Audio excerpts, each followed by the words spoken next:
ये ना बड़ा मुश्किल हो गया है। अब सब तरफ से परेशानी, घर में परेशानी, बाहर परेशानी, कोई वो जगह नहीं है जहाँ पे परेशानी नहीं है। क्यों, किस बात से परेशानी हो गई? मैसेज आया है, कल भी ड्यूटी लगी है, छुट्टी के दिन भी पूरे दिन भर। तो क्या है, परेशानी तो लगी रहेगी ना जीवन में। तो परेशानी के साथ तो जीवन जीना है, जीना ऐसा थोड़ी पड़ेगा। ना होता।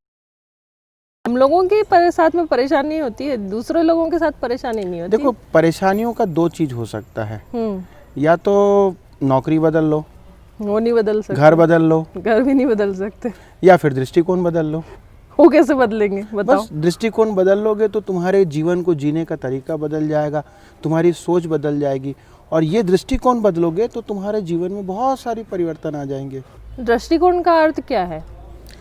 देखो, दृष्टिकोण का सबसे सरल शब्दों में यदि बोला जाए तो किसी एक वस्तु को देखने का तुम्हारा नज़रिया, या किस तरीके से तुम उस चीज़ को अपने जीवन में देखते हो, ये है दृष्टिकोण। मान लो कि जैसे एक ग्लास है, वो आधा भरा हुआ है, तुम कह सकते हो कि वो आधा भरा है, दूसरा कहेगा वो आधा खाली है, कोई कहेगा कि वो पूरा भरा हुआ है, उसमें आधा पानी आधा हवा है। तो दृष्टिकोण का मतलब ये होता है कि किसी एक परिस्थिति को आप किस नजरिए से देखते हो। तो अब मेरे इस प्रॉब्लम में दृष्टिकोण का कहाँ से आ गया? हाँ, वही तो मैं बताना चाह रहा हूँ कि जो दृष्टिकोण बदलने की बात होती है उसका मतलब ये है कि दो प्रकार के दृष्टिकोण होते हैं। एक होता है स्थायी दृष्टिकोण और दूसरा होता है अनंत दृष्टिकोण।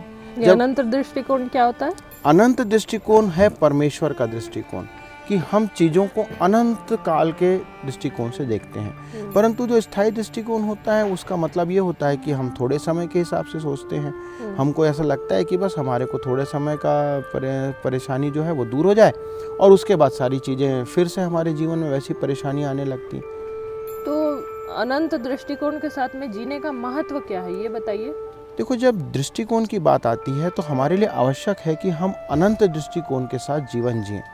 और तीन मुख्य बातें हैं, यदि हम इन तीन मुख्य बातों में अपने दृष्टिकोण को विभाजित कर दें तो हम ये समझ सकते हैं या हम सीख सकते हैं कि हमें जीवन कैसा जीना है। जैसे पहला है किसी सत्य को लेकर के, सच्चाई को लेकर के।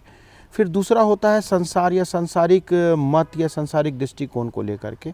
और तीसरी बात है कि व्यक्तिगत महत्व को लेकर के। अच्छा, यही तीनों विषयों को लेकर आप मेरे को समझाइए कि मेरे को उसमें कैसे अनंत दृष्टिकोण रखना चाहिए। देखो, मान लो जब मैं बात करता हूँ कि सत्य को लेकर के, तो जब हम अपनी सारी बातों का मूल्यांकन करते हैं तो हम कोशिश करेंगे कि हमारे को जब सत्य को पे खड़े रहने की बात आएगी तो हम यदि अनंत दृष्टिकोण से चलते हैं तो हम सत्य पे बने रहेंगे, भले उसके लिए चाहे मुझे नुकसान क्यों ना उठाना पड़े, भले उसके कारण से मेरे को हानि क्यों ना हो रही हो, परंतु मैं सत्य पे बना रहूँगा। लेकिन जब हम अनंत दृष्टिकोण से नहीं परंतु स्थायी दृष्टिकोण से जीवन जिएंगे तो हम कोशिश करेंगे कि हम थोड़ी थोड़ी बातों में झूठ भी बोल दें, सत्य को हम दरकिनार करेंगे।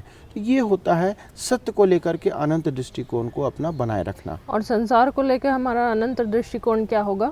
जब संसार की बात आती है तो सांसारिक मत की बात चलती है। यहाँ पर कई बार क्या होता है कि सांसारिक मत कुछ और बात कहता है और अनंत दृष्टिकोण जो है वो कुछ और कहता है। तो जब हम किसी विषय को लेकर के बात करते हैं तो संसार के दृष्टिकोण से हो सकता है, जैसे बाइबल कहती है कि तुम अपने लिए पृथ्वी पर धन जमा मत करो। तो हमारा अनंत दृष्टिकोण क्या होता है कि हमको धन जो है वो स्वर्ग में जमा करना है। लेकिन मनुष्य क्या है, संसारिक दृष्टिकोण से वो धन के पीछे भागता है, अपने काम के पीछे भागता है। तो ये सारी दृष्टिकोण हमारा बताता है कि हम किस चीज़ को महत्व देते हैं और किस चीज़ को महत्व नहीं देते हैं। और व्यक्तिगत महत्व के लिए? व्यक्तिगत महत्व भी उसी प्रकार से काम करता है कि जब हम अपने आप को कितना महत्व देते हैं और हमारी व्यक्तिगत समझ को लेकर के हम जब कैसा विचार रखते हैं, तो वहाँ पर भी हमको इस बात को देखना है कि क्या मेरा दृष्टिकोण जो है, मेरे सोचने का तरीका जो है वो स्थायी है या थोड़े समय के लिए है या लंबे समय के लिए है। जब हम एक मसीही के रूप में अपने जीवन को देखते हैं तो हमारा जो दृष्टिकोण है वो हमेशा परमेश्वर का दृष्टिकोण होना चाहिए, अर्थात अनंत काल का। क्योंकि हम जो भी काम कर रहे हैं वो हम अनंत के लिए कर रहे हैं। बाइबल कहती है भजन संहिता में, हमारा जीवन जो है वो अनंत काल का है। हम पृथ्वी पर थोड़े समय के वासी हैं, हमारे को 50, 60, 70, 80, 100 साल तक हम जिएंगे, लेकिन उसके उपरांत हमको एक अनंत समय तक व्यतीत करना है। तो हमारे को जो कुछ भी करना है वो अनंत दृष्टिकोण से, कि हम जो करें वो उस अनंत काल तक हमारे लिए फायदेमंद हो या लाभ का हो, तो हमको उस दृष्टिकोण से जीना है। एक चीज़ बताइए, अनंत दृष्टिकोण के साथ जीने का लाभ क्या है हमको? देखो, अनंत दृष्टिकोण के साथ जीने का लाभ जो है, जैसे मैंने तुमको बताया, मत्ती रचित सुसमाचार 6वां अध्याय 19-20 में बाइबल कहती है कि हमको अपना खजाना या हमको अपना धन वहाँ जमा करना है जहाँ पर कीड़े और काई नहीं बिगाड़ते हैं, जहाँ पर कोई चोरी नहीं कर सकता। अब हम यदि सिर्फ धन कमाने के लिए जीवन में यहीं भागते रहेंगे सुबह से शाम, दिन भर, रात भर, और हम अपने अनंत जीवन की ओर ध्यान नहीं देंगे, या जो बातें हमारे लिए अनंत की हैं उसके पीछे नहीं ध्यान देंगे, तो हम सिर्फ यहीं तक सीमित रह जाएंगे, परंतु हम उन बातों पर विचार कभी नहीं करेंगे। दूसरा लाभ हम ये ले सकते हैं कि हमको कोई चिंता नहीं होगी, हम बिना फिक्र के जीवन जी सकते हैं। मत्ती 6 उसके 25-26 से लेकर के 34 तक पढ़ेंगे, वहाँ पर यही बात हमको देखने की मिलती है। हम बिना चिंता के फिक्र के जीवन जिएंगे। यहाँ आज देखो, दुनिया में जितने लोगों के को हम देखते हैं, हर कोई चिंता में है। उसके कारण क्या होती है, एक कहावत कही गई है, चिंता वो है चिता समान। मतलब आप जितना टेंशन लोगे, आपका हेल्थ खराब होगा, आपका मन खराब होगा, आपका हेल्थ आपका मन खराब होगा, आपका परिवार परेशान होगा, आपका परिवार परेशान होगा तो आपके आसपास रहने वाले लोग परेशानी में रहेंगे। इसलिए हम अनंत दृष्टिकोण से जीवन जिएंगे तो हम चिंता मुक्त जीवन जी सकते हैं, और वैसा ही हमको जीवन जीने की आवश्यकता है, क्योंकि हम झूठ के आधार पर जीवन नहीं जिएंगे।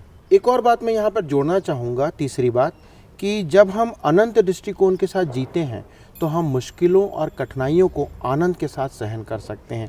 जब हमारे सामने परेशानियाँ आएंगी तो हमारा दृष्टिकोण ये नहीं होगा कि ये परेशानियाँ लंबे समय तक हमको परेशान करने वाली, लेकिन हमारा दृष्टिकोण ये होगा कि हम जानते हैं कि हाँ, परमेश्वर को ये मालूम है कि मेरे जीवन में ये कठिनाइयाँ हैं। तो जब कठिनाइयाँ हमारे सामने आती हैं, हम उसको आनंद के साथ लेते हैं, हम उसमें परेशान नहीं होते, विचलित नहीं होते, और ऐसा जीवन जीने की आवश्यकता है। तो ये है हमारा लाभ कि कैसे भी परिस्थितियाँ रहीं, हम बड़े अच्छे से, आराम से परमेश्वर की उपस्थिति में जीवन जीते रहेंगे। एक चीज़ बताइए कि जो अनंत के दृष्टिकोण की आप बात कर रहे हैं, इसको कैसे बढ़ाया जाए, हम कैसे अपने अंदर उसको डेवलप करें?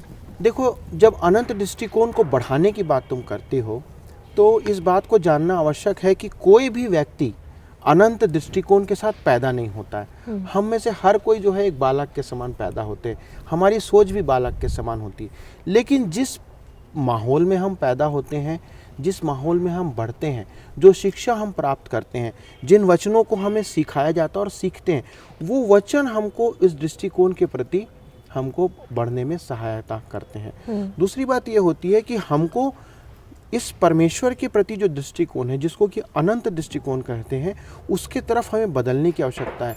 याकूब के अंदर इसी बात को लिखा गया है, याकूब 1:22 के अंदर वो कहता है कि हमको इस दृष्टिकोण के अनुसार जो है वो जीवन को जीने और बदलने की आवश्यकता है। यहाँ पर कुछ मुख्य बातें हैं जो मैं जोड़ सकता हूँ यहाँ पर। पहली बात यह है कि परमेश्वर की अहमियत पर हमें अध्ययन करना और मनन करने का चुनाव करने की आवश्यकता है। जैसा कि रोमी 12 उसके 2 में लिखा हुआ है, हमें कोशिश करना है कि हम परमेश्वर को जानें। जब हम परमेश्वर को जान जाएंगे, परमेश्वर के अस्तित्व को जान जाएंगे, तो हम कोशिश करेंगे कि हम परमेश्वर के लिए काम करें, परमेश्वर के दृष्टिकोण से जीवन को जिए। तो ये एक बहुत ज़रूरी बात है कि हम परमेश्वर की अहमियत और उसके अहमियत के अनुसार जीवन जिए। दूसरी बात यह है कि परमेश्वर के वचन की ज्योति में प्रतिदिन अपनी प्राथमिकताओं और अपने निर्णयों का मूल्यांकन करना चाहिए। यहाँ पर इस बात को बोलने का मतलब ये है कि जो परमेश्वर का वचन हमको कहता और सिखाता है, हो सकता है कि आज संसार के दृष्टिकोण में वो बातें हंसने योग्य या गलत हों। जैसे कि प्रभु यीशु मसीह ने कहा कि यदि कोई तुम्हारे एक गाल पर थप्पड़ मारे तो तुम दूसरा भी फेर दो, यदि कोई तुमसे इकहरा मांगे तो तुम उसको दोहरा भी दे दो।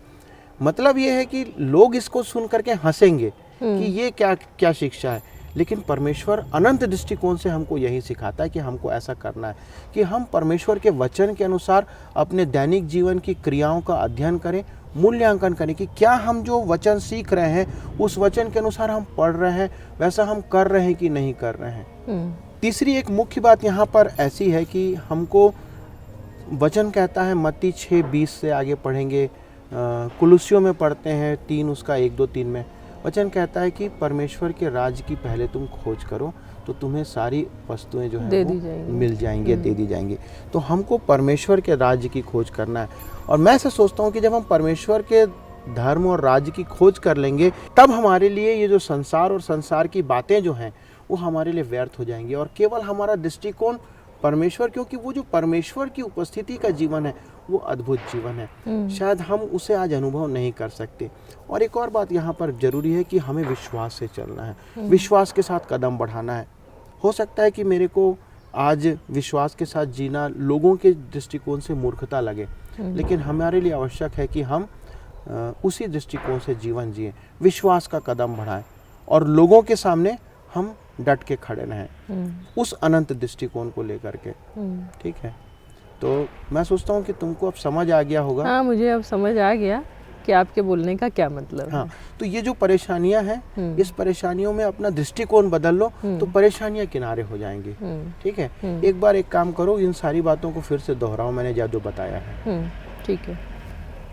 अनंत दृष्टिकोण के साथ जीवन व्यतीत करने पर न केवल हमें अपनी परिस्थितियों के साथ शांतिमय ढंग से रहने में बल्कि प्रभु की महिमा करने और आशा के साथ भविष्य की ओर देखने में भी सहायता करता है। जब हम अपनी परिस्थितियों से दबा हुआ महसूस करते हैं और हमें लगने लगता है कि हम एक दिन और आगे नहीं बढ़ सकते, तब परमेश्वर का वचन हमें हमारी वर्तमान स्थिति को परमेश्वर के प्रकाशन में देखने के लिए प्रोत्साहित करता है ताकि हम आशा पाकर स्थिर बने रह सकें।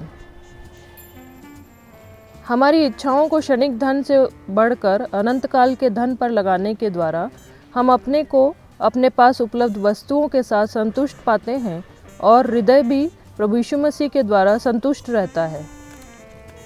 जिस समय किसी वैज्ञानिक ने इस बात की खोज की होगी कि पृथ्वी गोल है और वो सूर्य के चारों ओर परिक्रमा करती है, उस समय की सोच ये थी कि पृथ्वी जो चपटी है और सूरज जो है वो पृथ्वी के चारों ओर घूमता है। लेकिन अपनी उस खोज को लेकर के यदि वो चुपचाप बैठ जाता, अपना दृष्टिकोण जो उसने समझा था उसके अनुसार यदि चुपचाप बैठ जाता, तो शायद लोग इस बात को नहीं समझ पाते। परंतु उसने अपनी उस सच्चाई को जिसे उसने खोजा था उसके ऊपर वो टिका रहा और उसने अपनी बात को आगे रखा। उस समय लोग उस पर हंसते थे, मजाक उड़ाते थे, लेकिन आज लोग उस बात का लोहा मानते हैं कि उसने जो खोज करके बताया उससे अद्भुत खोज जो है वो नहीं हो पाई। तो ये बातें हैं जो कि हमारे अनंत दृष्टिकोण को प्रकट करती हैं कि हम प्रभु यीशु मसीह के लोग हैं, प्रभु यीशु मसीह के अनुसार हमको जीवन जीना है। चलिए ठीक है, चलें फिर।